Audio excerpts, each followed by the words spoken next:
struggle and progress. The centrifugal movement that starts from the macrocosmic nucleus and moves towards crudity is called the process of sanchara. What influence does the centrifugal force of sanchara exert on the microcosmic body and macrocosmic body? In the process of sanchara, the first half of the cosmic cycle, the centrifugal force acts on the cognitive faculty, bringing its unit expressions under ever cruder bondage. This centrifugal force of sanchara results in the creation of a centripetal force in the material structure. The more the process of sanchara advances, the greater its momentum and the stronger its internal force of attraction within the structure. When a molecule comes in contact with another molecule, the intermolecular gap decreases. This is what we call crudification. So, when the centrifugal force is greater than the centripetal force in the cosmic body, in the microcosmic body, the centripetal force is greater than the centrifugal force. Microcosms are attracted to the supreme nucleus with the same amount of centripetal force as the macrocosmic body is distanced from its nucleus due to the centrifugal force and vice versa. When the centripetal force is greater than the centrifugal force in the cosmic cycle, there emerges mutual repulsion amongst the component units of the material structure, which leads to increasing subtlety. There arises a love and attachment for the cosmic mind and a limitless thirst for supreme bliss.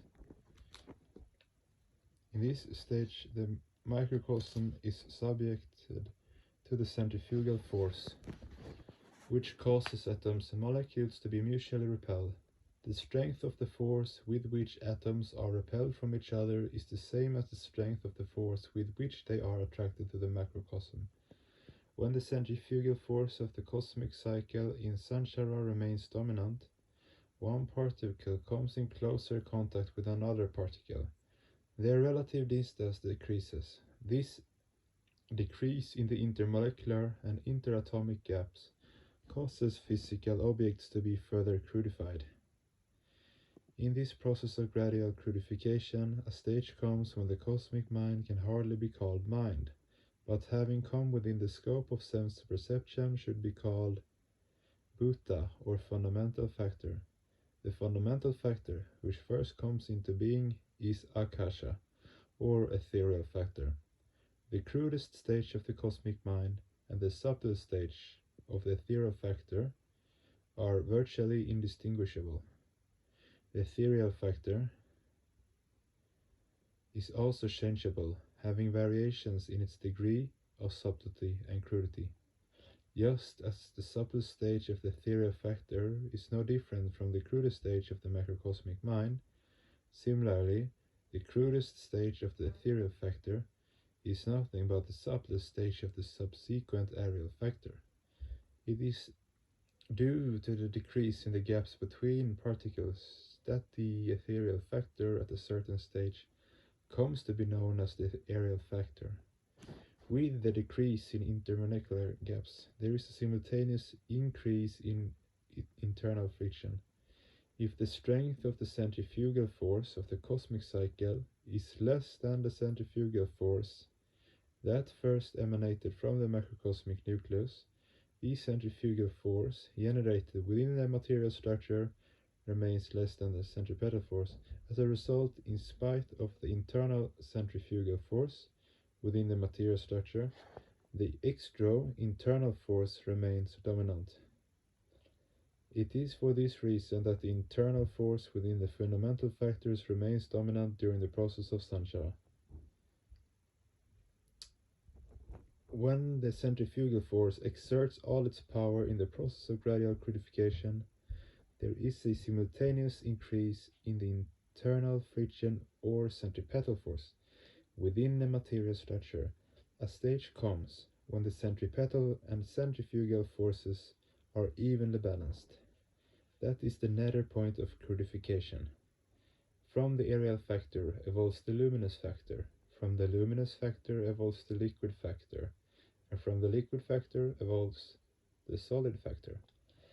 When the particles of a structure come in close proximity to each other as a result of the action of the centripetal force, which is a reaction to the centrifugal force, the internal centrifugal force becomes less than the external force, and the process of crudification continues, but only to a certain level.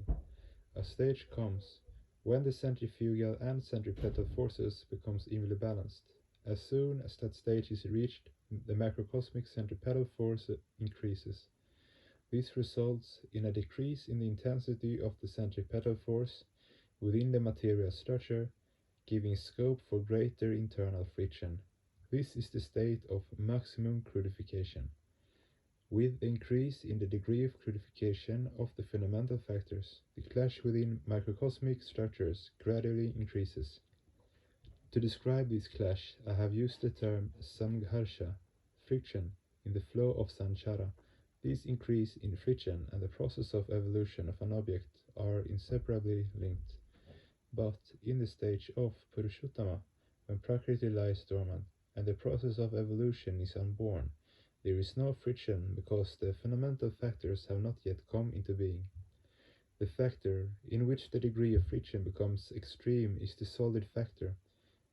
The crudest stage of the liquid factor is the subtlest stage of the solid factor. What is the crudest stage of the solid factor? I shall explain this a little later. In this connection, it should be understood that the philosophical term bhuta is different from the scientific term element. The Sanskrit equivalent for element is maulika padartha. Philosophically, bhuta means that which has been created, that which is recognized as a factor, tattva. In the world, there are many elements, but only 5 bhutas, 5 fundamental factors. The fundamental factors are determined by certain characteristics. Those factors that have the capacity to carry the inference of sound come within the scope of the ethereal factor. Those factors which carry 2 inferences, sound and touch, are known as the aerial factor.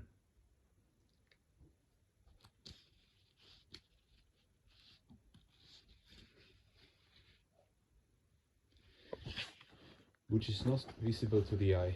The luminous factor carries 3 inferences, sound and touch and form, and due to its greater crudity, comes within the scope of visibility. The nebulae and the sun belong to this luminous factor. The crudest stage of the aerial factor and the subtlest stage of the luminous factor are the same. Of course, there are variations in the degree of crudity within the same fundamental factors. Thus, although the sun and the nebulae both belong to the luminous factor, the sun is much cruder than the nebulae.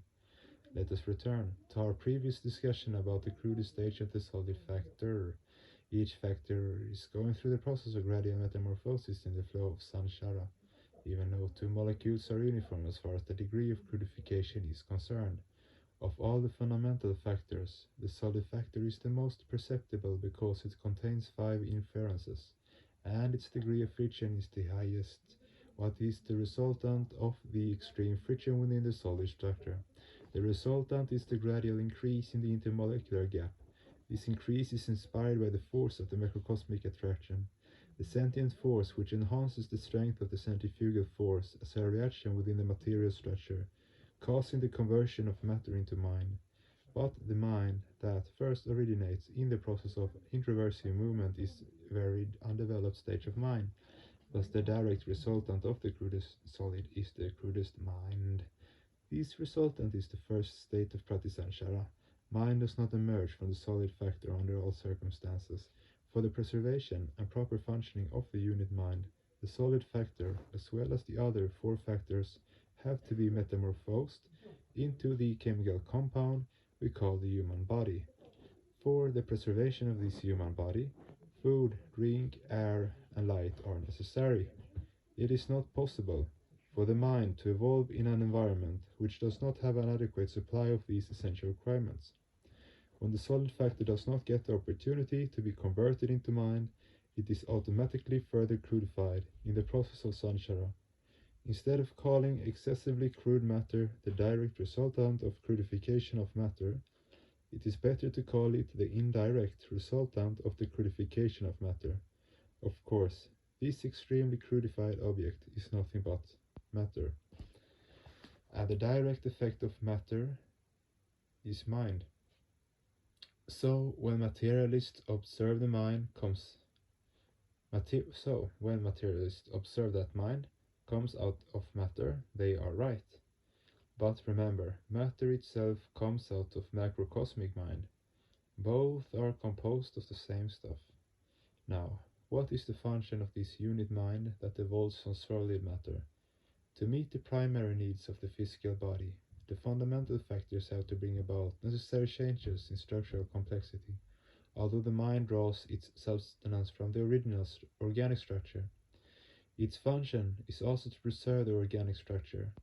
In the initial stage, this is the main function of the mind.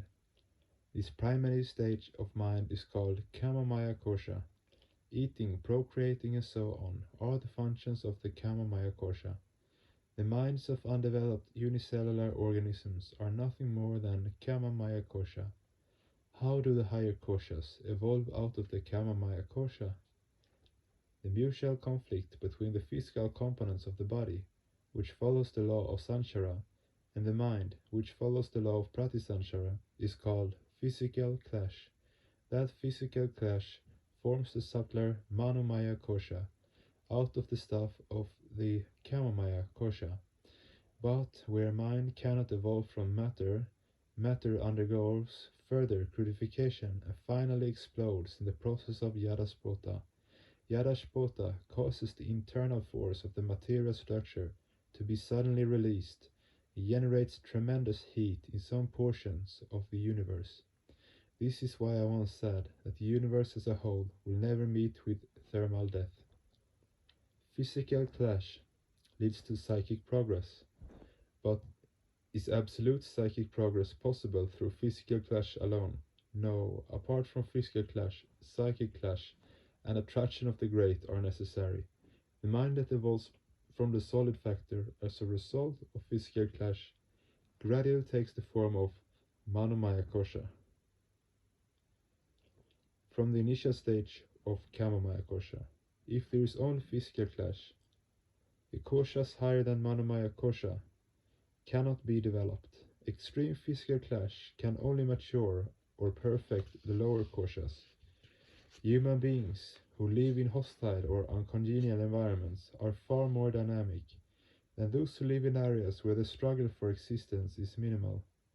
Those who maintain their existence through greater physical clash are said to be engaged in Shakta sadhana, but physical clash alone can only lead to a certain level of psychic progress. To progress beyond psychic clash is required. Through study, analysis, verification, listening to scriptural discourses, constant contemplation, and meditation, unit minds acquire psychic power from the cosmic mind. To produce friction or commotion in others' minds. To produce friction or commotion in others' minds by proper application of these psychic powers is called psychic clash. Those who are mentally inert, who are blindly attached to old worn-out ideas, will no doubt refuse to accept new ideas, but questions will nevertheless arise in their minds. Constant psychic clash will cause their blind attachment for the old to gradually weaken. I repeat, constant psychic clash will cause their blind attachment for the old to gradually weaken. When the ancient people were faced with immense obstacles, they would perform sacrificial ceremonies for the propitiation of the gods, for they were not acquainted with the scientific methods to surmount those obstacles. They thought that there was no difference between the smoke produced by burning ghee in the fire and the clouds in the sky. They were unaware that the former is composed of unburned carbon particles of ghee, and the latter are basically a combination of hydrogen and oxygen, which appears to be blackish under certain circumstances. Even today, if people misuse ghee by burning it in a sacrificial fire, they certainly do it out of total ignorance. If people blindly attached If people's blind attachment to sacrificial rituals and love for outmoded customs are intense, they will not disappear when confronted with logical arguments or shaken by the first jolt caused by psychic clash. But if one creates a suitable environment of constant psychic clash, their blind attachments are bound to disappear. Some people believe that the fragrance of the sacrificial smoke purifies the air and kills germs. This is not true. On the contrary, the increase in the amount of carbon particles make the air more impure.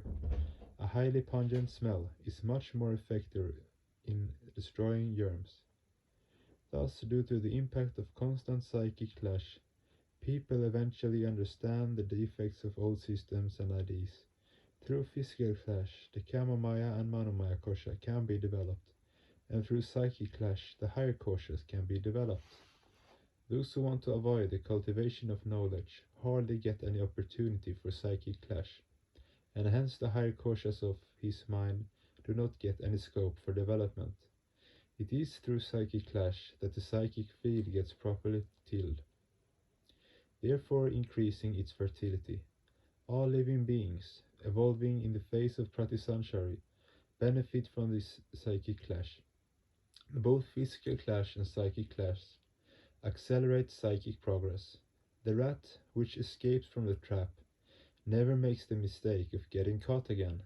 The fish which frees itself from the fisherman's hook never bites the bait again. Physically clash develops the Kamamaya kosha. As a consequence, the instinct to survive.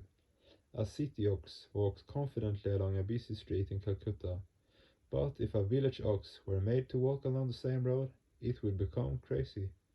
Psychic clash enables one to make rapid psychic progress along the path of Pratisanchara and deepen one's thinking capacity. The psychic clash caused when undeveloped minds come in contact with developed minds further accelerates the rate of psychic progress in the flow of Pratisanchara. A monkey is more developed than a dog, having advanced further along the path of Pratisanchara, yet a pet dog, benefiting from the psychic clash resulting from its contact with human beings, becomes more advanced in knowledge than other dogs, and even other monkeys.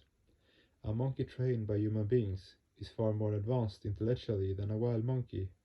If a monkey becomes intellectually developed, its brain cells will have to be kept engaged in more complicated activities to give proper expression to its evolving thinking. This will result in a change in the size of its brain. If its brain outgrows the size of the cranium, it will require the more developed body and brain of a human being. Similarly, the dog which makes tremendous psychic progress after being trained by a human being will require a more developed structure to express its increased psychic potentialities. In such circumstances, there will be a rapid progress in the face of Pratisanchara. Such rapid change can also take place in the face of Sanchara through scientific efforts. So you understand that psychic clash is not at all negligible.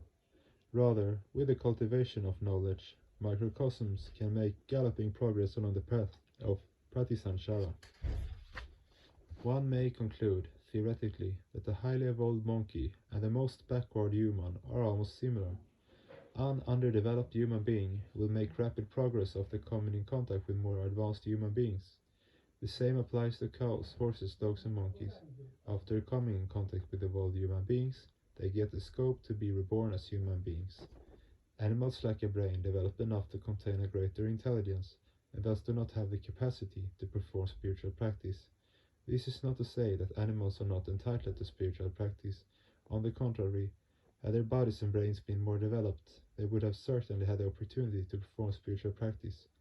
The characteristics of a physical structure are determined by the nature of the brain. So by looking at the physical structure of a living being, one can have a rough idea about the degree of its intellect or intelligence. As some psychic propensities have a tendency to flow towards matter, even evolved human beings can be transformed into inert matter if they fall prey to those psychic propensities, and so human beings should carefully avoid bad company. Due to mean psychic ideation, the human mind may imbibe animal tendencies, or may even degenerate to a stage cruder than that. Once the mind degenerates to the inertness of stone, the physical body will also be converted into stone. In Indian mythology, there is a beautiful story illustrating this point. Due to her mean thoughts, Ahalya was turned into inert stone. However, by the grace of Paramapurusha, she was later reconverted into a human being.